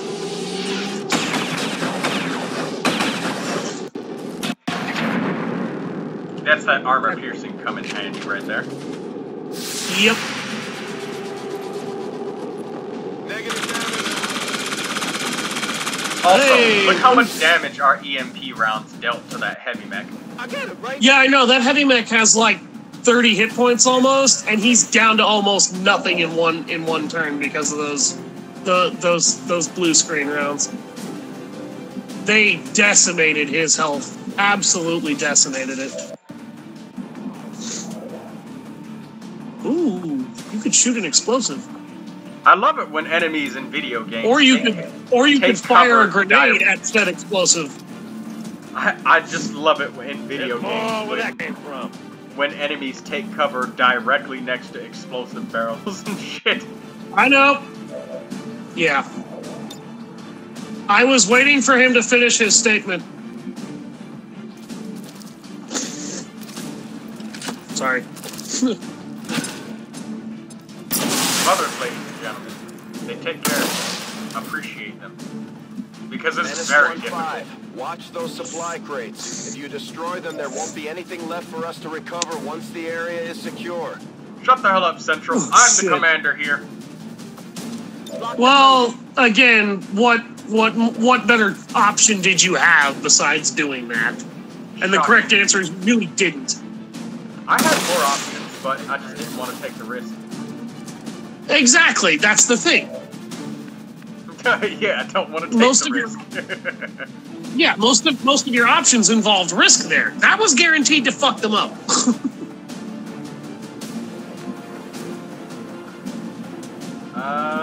Where's Sergeant Johnson?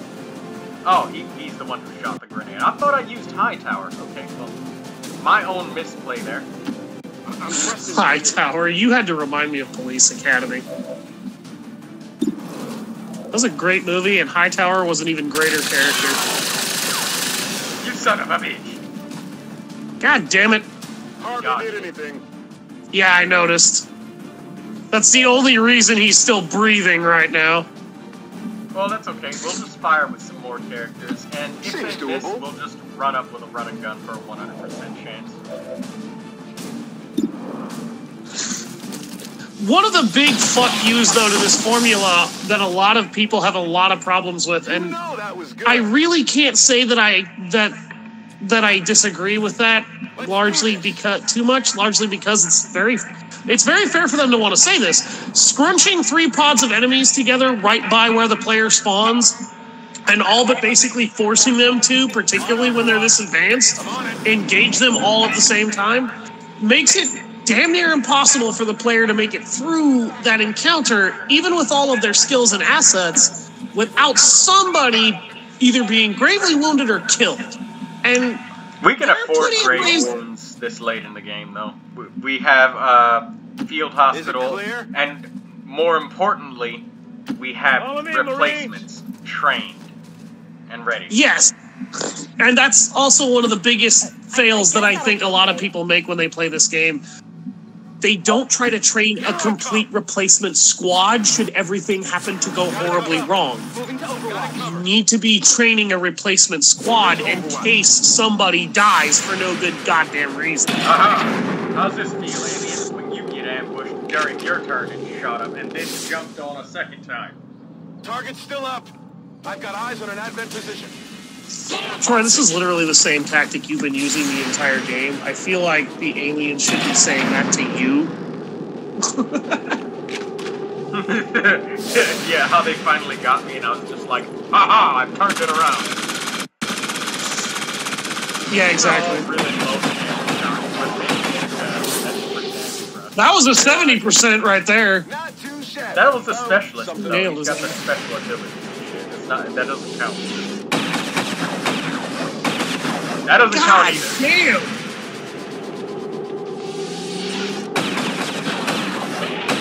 He died from the fucking miss damage from the stock. Oh, that's great. All hostiles are down and the area is secure. Shit, we barely even got to see the Mission train accomplished. before all of the enemies got killed. Fun fact. You did blow up a full car. You did blow up a full train car load of shit, though. The aliens did that. I didn't do anything. No, you did that. You were the one who fired the grenade. Central Flight Commander. Don't That means it is objectively your fault.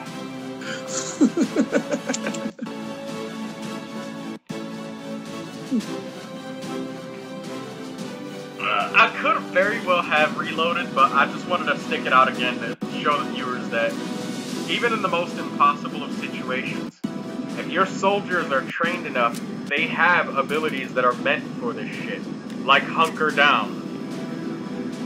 It took me a long time to understand exactly how to use that properly, and how to predict which soldier exactly would be shot at.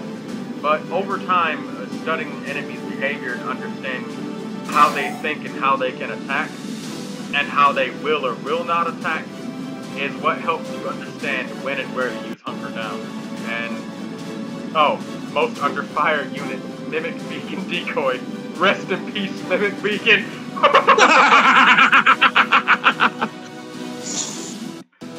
It saved you a lot of damage, I'll say that. We're taking Advent apart one mission at a time, Commander. Impressive. Seriously, gravely wounded again? How much damage did she take before you healed her? It shows. HP that you heal up is not accounted for. Oh, I know. Oh, wow, no, actually, yeah, she lost almost 2/3 of her health. Never mind.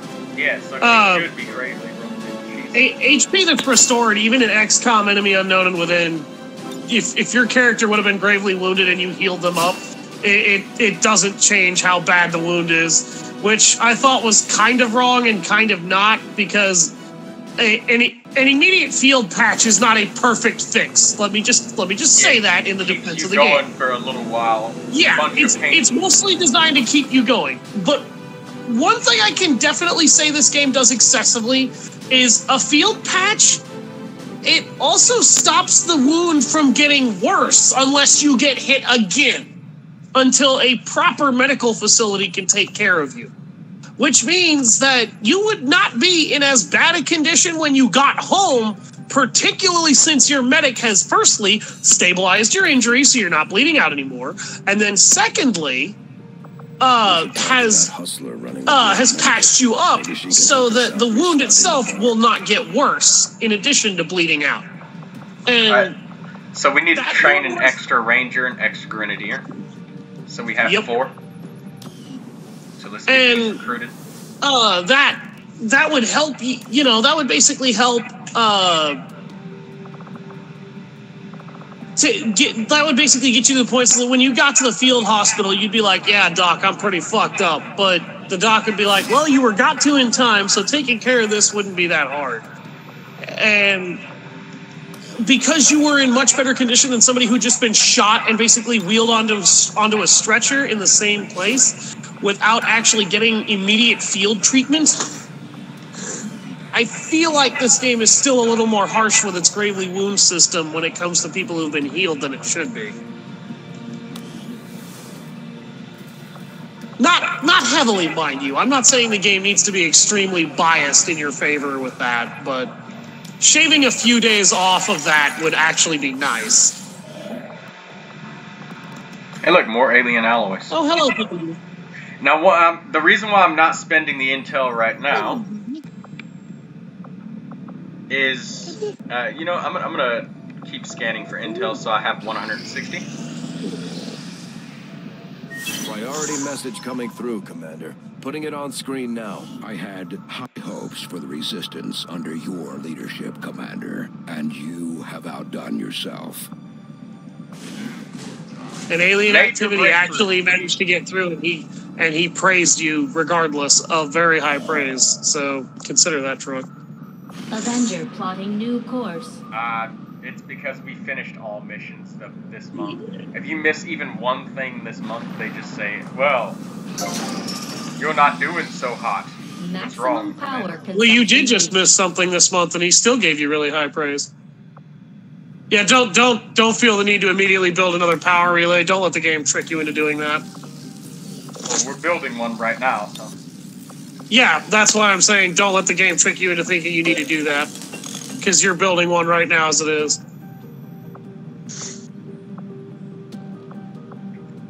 So I guess we consumption could build a laboratory.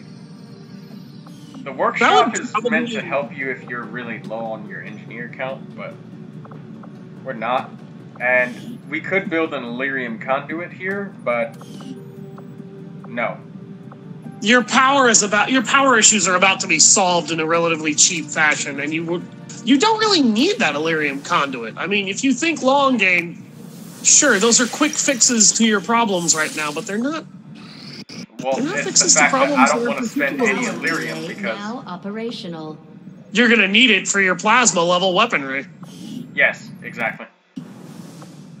Which, it's worth noting, folks, it looks like this game is doing exactly what XCOM Enemy Unknown and Within did with its plasma weaponry. We pushed our current power systems to the limit.